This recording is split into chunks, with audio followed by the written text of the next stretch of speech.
پیسې نه دي ورکړي. زمونږ ځپلي خلکو نه د سیلاب چې کوم خلک والی دي د غریب خلک دي نه پټواریانو پیسې غوښتي دې نه پټواري ډیمانډ کړی دی.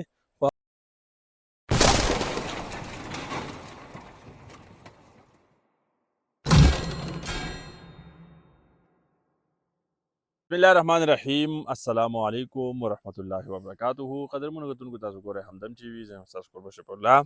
پروګرام هم نظر سره یو ځل بیا ستاسو خدمت کې حاضر یم. دا وخت مونږ سنیلي نه راوښتي یو بر پورن چې کوم بودریال او نشانۍ ته روان یو مولا ډیرۍ ته، او دا ما سره چې تاسو وینئ ماشاءالله خدمت والا ځوانان ما سره دي. بره به ځو دې علاقه کې مو کافي نقصانات شوي دي او څه مسلې مسایل دي، هغې به لږ ډېرې رڼا اچوو. موږ سره دا وخت د دې علاقې معروف شخصیت موږ سره دا خبرې اترې به کوي. سوار خان ډېره مهرباني، تاسو دلته ګرځېدلي یې، هر در و دیوار تاسو کتلی دی، ټول نوعیت نه تاسو خبر یې. نن چې زموږ کوم تګ دی نو په چېرته به ځو د خیره سره او طریقه کار به څه کي. اعوذ بالله من الشیطان الرجیم. بسم الله الرحمن الرحیم. د ټول نه مخکې خو زه ستاسو شکریا ادا کوم چې تاسو راغلی او د الخدمت ټیم شکریا ادا کوم چې هغوی راغلل او د دې علاقې وزټ یې وکړو. دا علاقه ما خپله کتلې ده ټوله، او په دې کې زه بار بار پټواري پسې، تحصیلدار پسې او ایس یې پسې تللی یم، خو هغوی زموږ خبره من څه نوټس نه دی اخیستی. په دې کې خاص کر دا علاقه څومره چې ده د ستنېلې نه واخله او د چارباغه پورې دا اګنور شوې ده. په دې کې نه پټواري راغلی دی نه بل داسې ټیم راغلی دی چې هغو په دې باندې څه کاروایي کړي. بیا د دې پسې راګېشوم ایریا ده، په راګېشوم کې 8 کورونه داسې دي چې هغه فل ډیمیج دي. پټواري راغلی دی خو هلته کې تلی نه دی. یا به هغه خلکو د هغه ډیمانډ نشو پوره کولی، یا به داسې مسله به وه دوی به څه مسله وه، یعنې پټواري به ډیمانډ کوو دا ډول غواړي. پټواري ډیمانډ کړی دی په دې علاقو کې، بالکل یې کړی دی. او بیا دوی تلیم دي د څه د معذرت د څه ډیمانډ پیسې غوښتي، پیسو ډیمانډ یې کړی دی. جی موږ ته بار بار ځای کې خلکو ویلي دي چې دې کې موږ ډیمانډ کړی شوی دی، خو موږ سره پیسې نه وي په ټایم باندې، موږ پیسې نه دي ورکړي. زموږ ځپلي خلکو نه د سیلاب چې کوم خلک والی دي د غریب خلک دي نه پټواریانو پیسې غوښتي. دې نه پټواري ډیمانډ کړی دی، خو هغو د خولې مطابق دا خبره موږ ته رارسېدلې ده چې هغوی وایي چې موږ ډیمانډ په وخت نشو پوره کولی، موږ سره پیسې نه وي. په دې وجه باندې زموږ هغه درخواستونه هم پاتې شوي دي، زموږ درخواست هم نه دی اخیستی او په هغې کې څه قسمه کاروایي نه ده شوې. زما د خپل کور زما د رور په نوم باندې درخواست دی، شاه سعود په نوم باندې.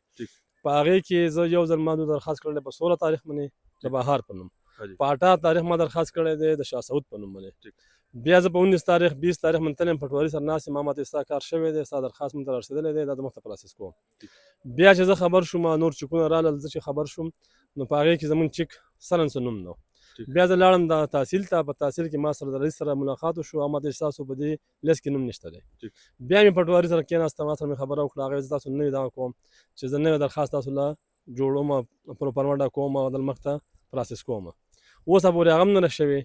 هغه کور او تصویران ما سره شته دی، ویډیو ما سره شته دی، ما په 18 تاریخ باندې یحیی ته په واتساپ باندې سینډ کړې ده، هغه هر څه شته دی. دلته کې زموږ اوس کوم ځای ته روان یو لشاړۍ ته، په دې کې د انور بیګ دی، انور بیګ چې کوم نقصان شوی دی هغه ټول دنیا ته مخامخ دی، هغه ټول دنیا لیدلی هم دی، موږ هم تللي وو. د هغوی کور الله پاک بې وجې بچ کړی دی، معجزانه طور بچ شوی دی، خو اصل خبره دا چې د هغوی ژرنده ماشین دا وړی شوي دي او هېڅوک هم نه دی راغلي. په دې کې نه سیاسي خلک دې طرف ته راغلی دی، هغه که صوبایي حکومت دی نو هغه عبدالمولا صاحب او حاجي عبدالمنعم صاحب یرغمال کړی دی، ځان ته بند کړی دی. که دې کې وفاق حکومت دی نو هغه انجینر صاحب او د هغه نه وروسته د هغوی مشر رور جانوري رور ده، هغوی یرغمال کړی دی، بس په کالج کې کېنولی دی. زموږ دې علاقې ته هېڅ شی هم نه دی ورکړی، نه څوک راغلي دي، که پټواري هم راغلی دی خو هغه د شپې واپس تللی دی هغه ځای نه. د راګېشومه نومونه ما سره شته ټولو کسانو چې کوم کورونه خراب شوي دي، د چا نقصان شوی دی او هغو ته هېڅ قسمه ریلیف نه دی میلاو شوی. ټیک صحیح ده.